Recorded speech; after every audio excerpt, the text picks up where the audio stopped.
Good shit, we're going to come up with a name for this. How about, I got an idea. The Caravan of Courage. Oh, how original. What about the Judge-mobile?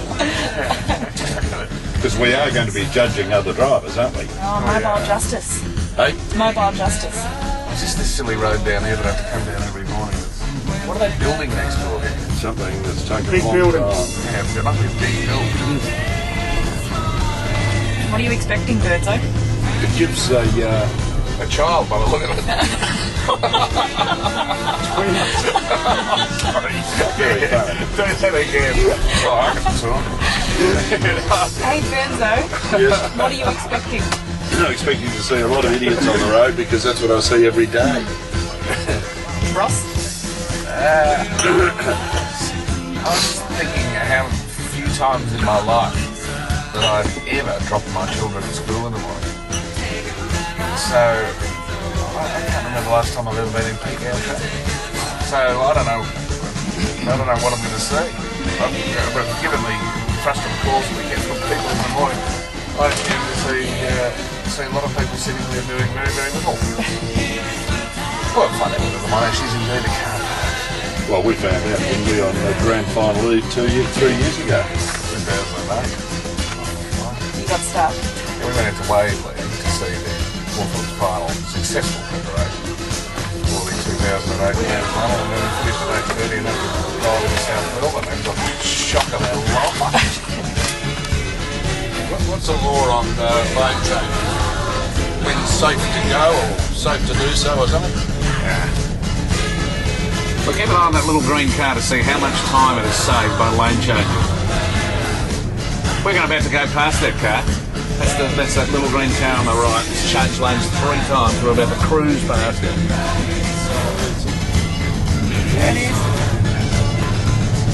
Is that a Lancer? That's not like the Lancer that the folks from Asia like to drive, though. First impressions of the Monash inbound, Ross?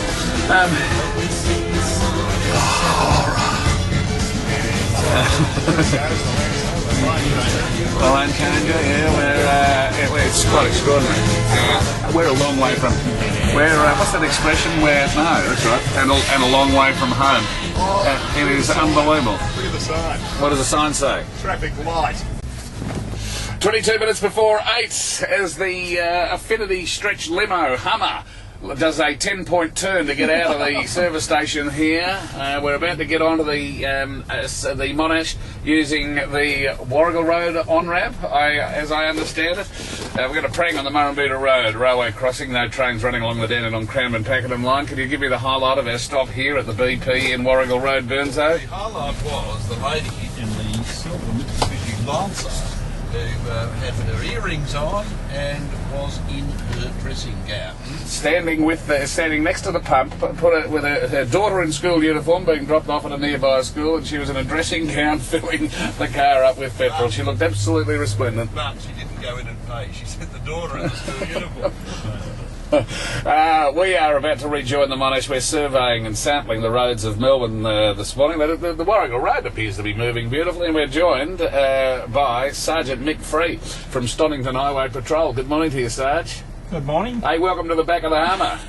An interesting experience. Hey, well, you're used to observing traffic. We're not used to observing traffic. You've got an eagle eye, that you can just pick malefactors out at a moment's notice and then press the button. I only wish we had one here, the whoop whoop button. That must be a lot of fun. Well, it's not fun if we have to pull someone over. We prefer the situation where we've got nobody to pull over because everyone's doing the right thing. But all right, well, we need you to be a set of eagle eyes as we just now go to be perfect timing onto the Warrigal Road on-ramp to observe what people are doing. You can explain to me, Ross, the law in respect of cutting people off. Yeah, because what we have noticed, the thing that we've noticed so far, Sarge, is lane changing. That people and their impatience to get the work switch lanes all the time. Fair dinkum, we're joining the Monash now. Talk about a car park. This is like the start of the Indianapolis 500. I don't think we can keep up with the general pace of this traffic. This is unbelievable. It's moving well, isn't it? There are 4 lanes and it's scooting along at a reasonable pace.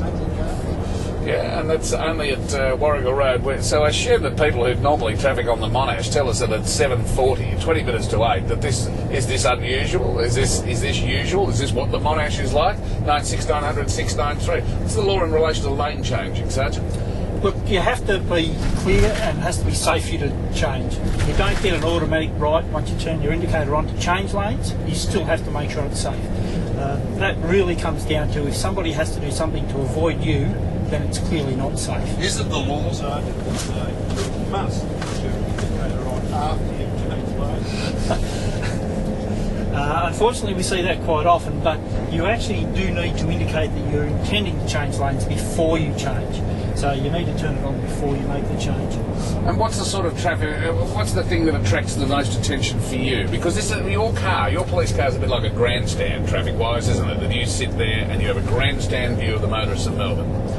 Look, we do, but people who offend tend to stick out. They tend to not do one thing wrong, they tend to do a number of things wrong. So they attract attention to themselves. They do things like trying to make headway very quickly, make sudden movements and lane changes, things like that, that really are just putting themselves and others at risk. It's a bit like those cases where someone fails to give way in an intersection, the police pull them over and a cursory search of the boot indicates they've got 2 dead bodies in it. They won't just do one thing wrong; they'll do a number of things wrong. How do you police in peak hour, which is a very difficult question to ask for you under the current circumstances, where I fear the only law that's going to be broken is that we're going to do 140 in a 100 zone. Look, it's difficult, particularly on places like the Monash, and you have to be careful and you have to make a judgment as to whether you're going to actually create a worse situation or what you're actually trying to pull over. It would be better to leave it go. So you have to make that balanced judgment.